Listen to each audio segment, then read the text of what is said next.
figure you won that much fairly." The farmer's hands fumbled with the coins and bills as he stuffed them into his pants pockets. He exuded the frenzy of a fox prepared to gnaw off his foot to escape a trap. "Now pick up your gun real easy-like, and get out of here." Kermit obeyed. Only a miracle prevented the pistol from firing in his trembling hands as he let down the hammer and reholstered it.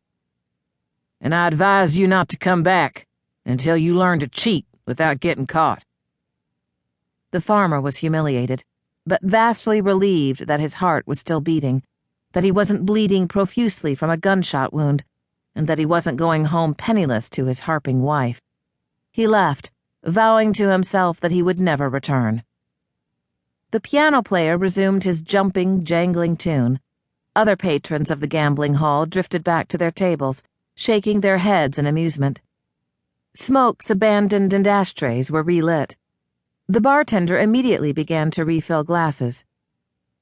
"Pardon the interruption," Jake said congenially to the other players as he scooped his own pile of winnings off the table. "Divide the rest," he said of the money the farmer had wisely left on the table. "Thanks, Jake. See ya. You could have killed him for pulling a gun on you like that." "Damn sure could have. We'd have backed you. Damn sod busters." Jake shrugged, turned away, and left them talking. Taking a slim cheroot out of his shirt pocket, he bit off the end and spat it on the floor.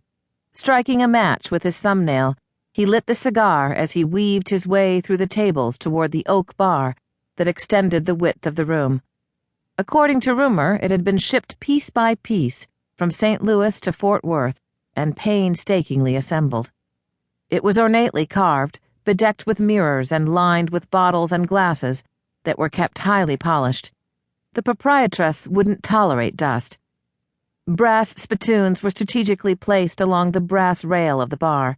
Spitting on the floor was not allowed in Priscilla Watkins' Garden of Eden. Hand-lettered signs posted along the bar at 6-foot intervals said so. Jake smiled. That floor, waxed to a high gloss, was now desecrated by the tip of his cigar. He also took a perverse pleasure in making sure the spurs on his boots scarred the surface the madam of the establishment took such pride in. A grin tugged at the corners of his thin, wide lips. Priscilla. Just as his mind conjured up her name, he spotted her poised on the bottom step of the curving staircase, looking as resplendent as the Queen of Sheba. Clad in bright purple satin with black lace trim, she would catch any man's eye. Always had. When Jake had first met her almost 20 years ago, she had worn well-laundered calico. But she had turned heads even in that. Her ash-blonde hair was piled on the top of her head and decorated with a single purple ostrich plume that curled down around her cheek and flirted with the dangling jet earring. She held her head at a regal tilt. Indeed, this whorehouse was her domain. She ruled it like a despot. If customers or employees didn't like the way she managed things, they were summarily dismissed and escorted off the premises.